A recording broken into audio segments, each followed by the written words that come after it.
I soldered on my first ever antenna onto the VTX, and I've already tested it out, so it works.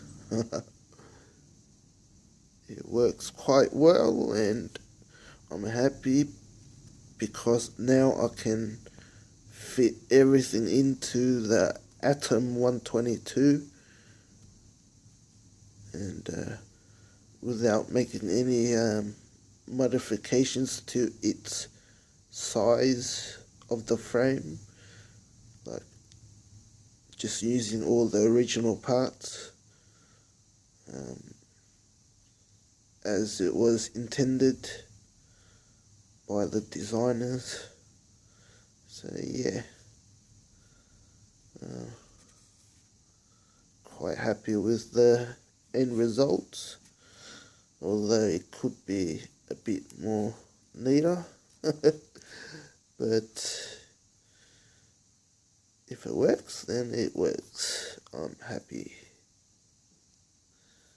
Just hope it doesn't break during flight. If it turns off, I'm dead.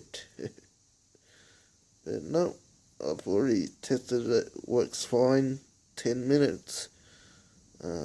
Just a little bit hot, but it's to be expected when you're not like flying in the sky with all the wind to do the cooling.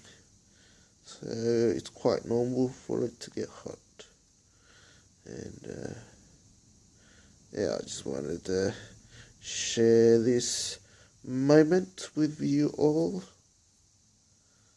And guess I'll see you guys next time. Thanks for watching. See ya.